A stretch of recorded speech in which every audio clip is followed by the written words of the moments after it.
Hello and welcome to a very special How I Paint Things. Now, what I've got in front of me today is not going around on the spinny thing because, man, it's difficult to get 5 things to stay in focus. I think a couple of them still aren't quite, but anyhow.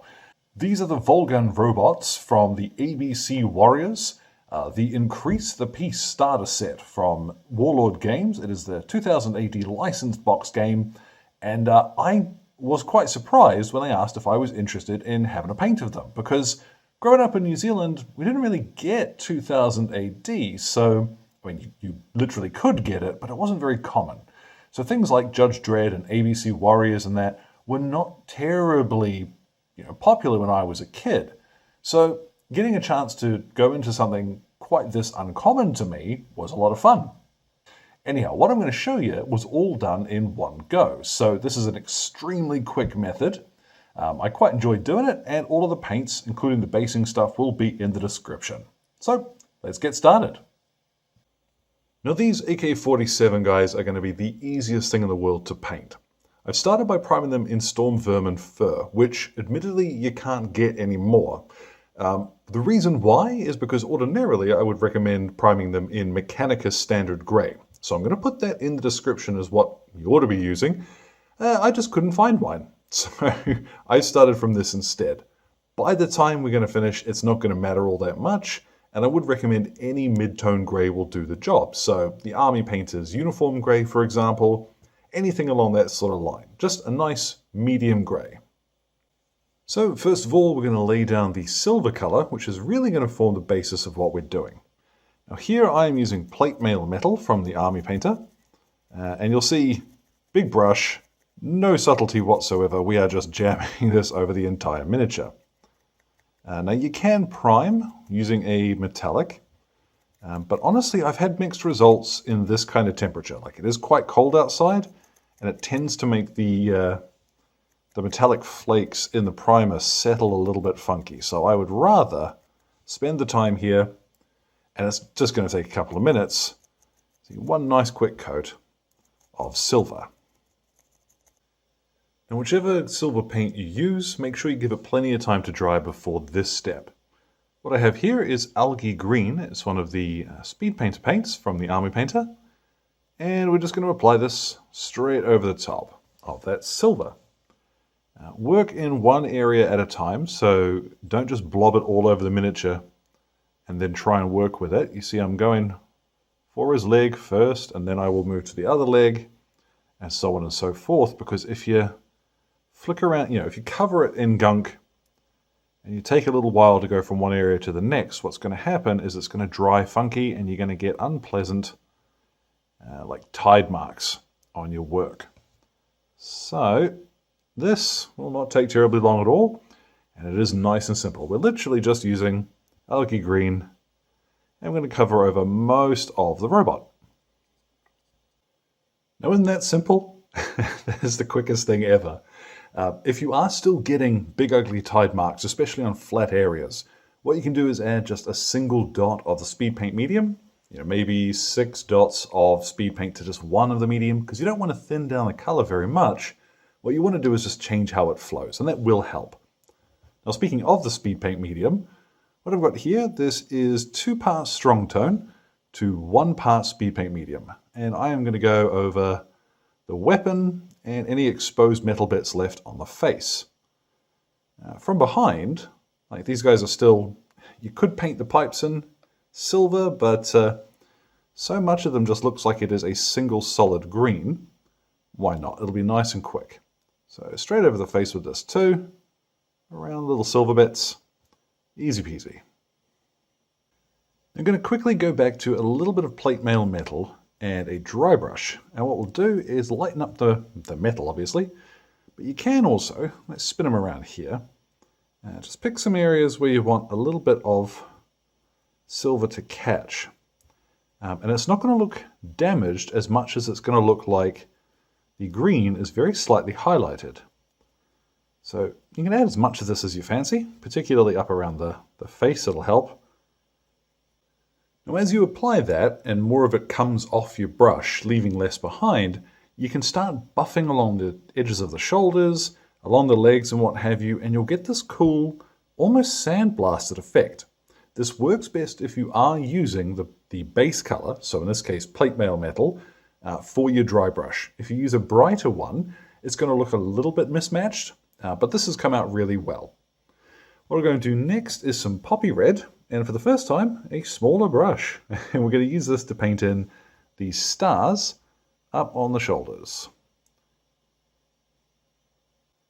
Now I quite like the dull red finish that gives, but if you do want a brighter red, what you can do is paint this with the white that I'm going to use at this stage.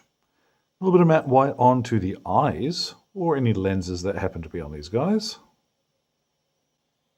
Now what I've got is 2 dots of Tidal Wave with 3 dots of Speedpaint Medium. And as I apply this, I'm going to start at the top of the eyes and guide the pooling towards the base, like so. And that is pretty much these robots done. Once I finish with these guys, we can move on to the boss man. If you want, you can just use neat tidal wave and then add a dot of white up into the corners of the eyes. That'll work perfectly well as well, but this is just a bit quicker. Okay, now the boss man, Volkhan. What I've got here is one of the dry brushes from the Army Painter. You could use a makeup brush for this, as I regularly do. What I'm going to do is load it up with some silver grey from Vallejo, and I don't want to get rid of much of it, because we are going to pretty much cover the entire miniature with this. We just want to leave a little bit of that grey in the recesses. So yes, if you've heard the term before, we are basically going to slap chop this big dude.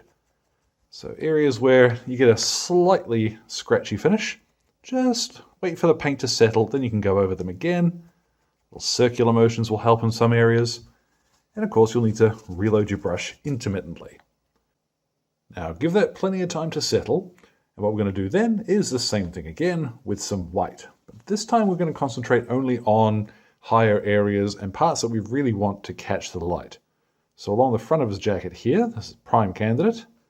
Along his magnificent onion hat, shoulders, these creases in his jacket, bits that we want to look like they're going to catch the light more naturally and be a bit brighter. So higher parts of the model are the obvious choice here.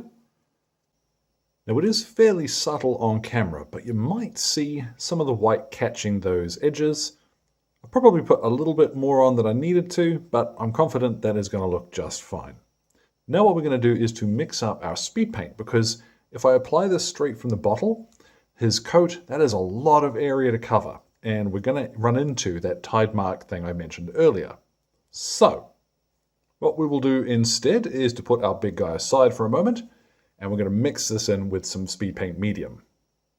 We're going to go 1, 2, 3, 4, 5, 6, 7, 8, 9, 10. It's probably more than I need, but I've got a lot to cover, so I'd rather have too much mixed up than have to stop halfway. And then 1, 2, 3, 4, 5. So 2 parts of orc skin to 1 part of our speed paint medium. Mix that together thoroughly, and then we should be able to start applying this relatively quickly over our white.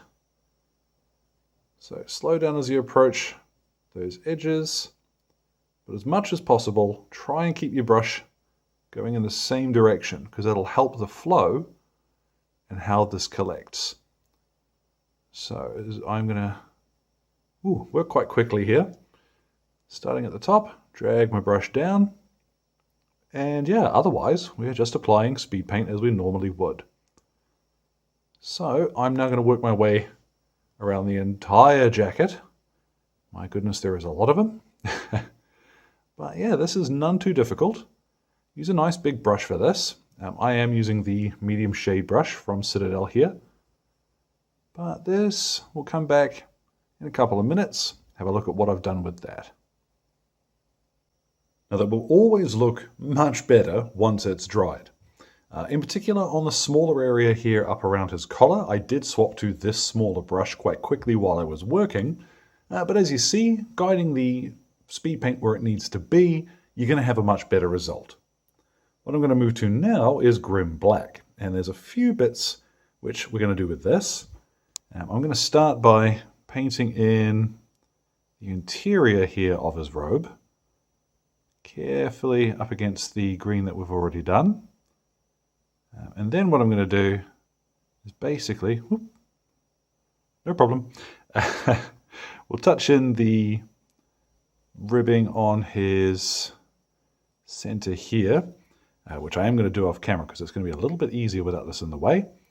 But things like his shoulder pads, for example, these you can very easily just blast in with a coat of grim black, and anywhere else that we need it. Now, chances are good by this point that there's going to be a few little bits and pieces that you really do want to tidy up. So once again, we go back to our matte white.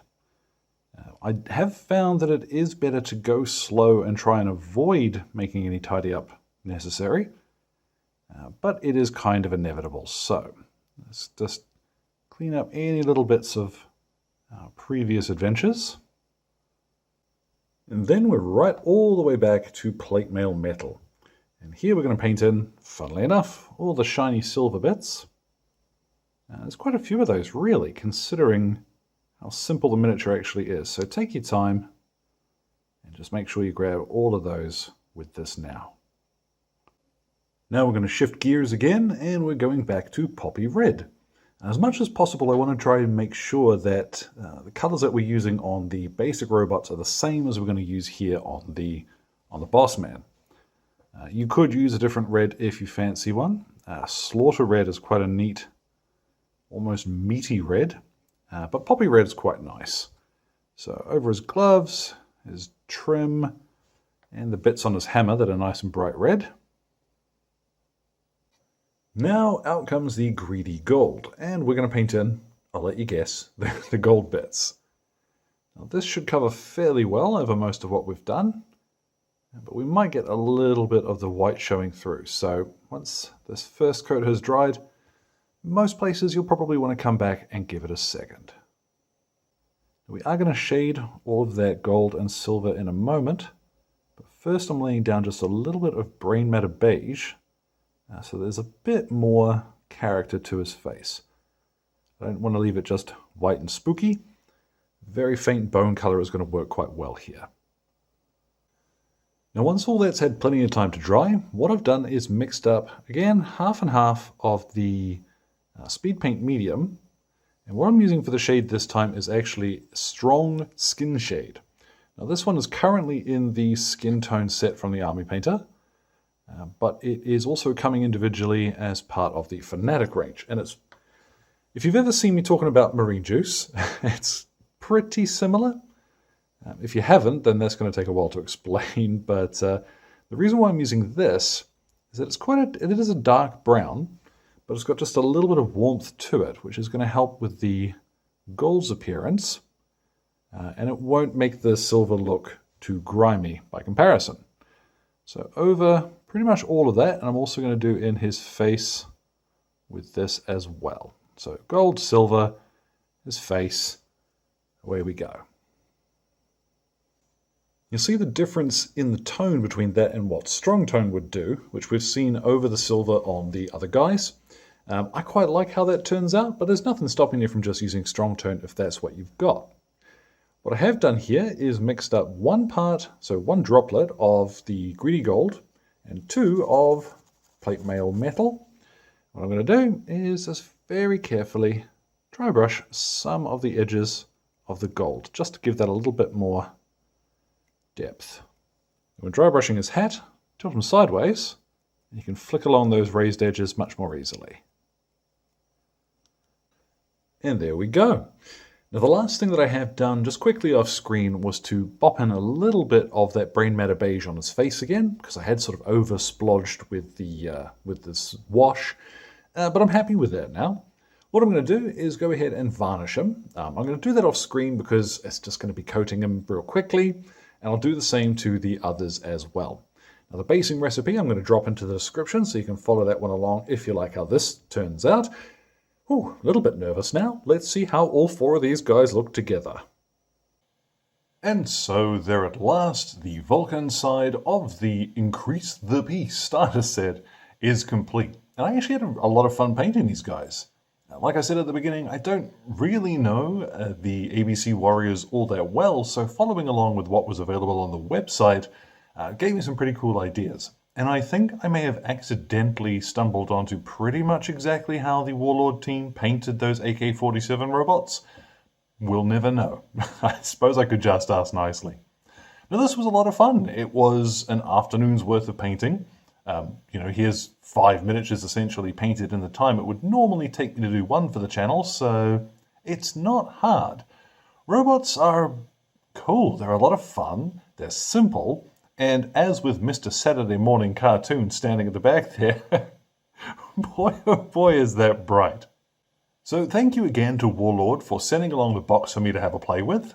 Really appreciate it, and it was fun to do something so far out of my wheelhouse.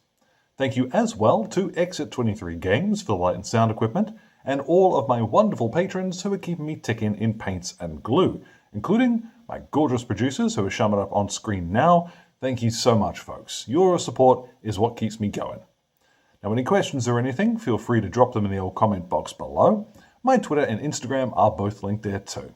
So, thank you very much for your time, one and all, and you all enjoy the rest of your day.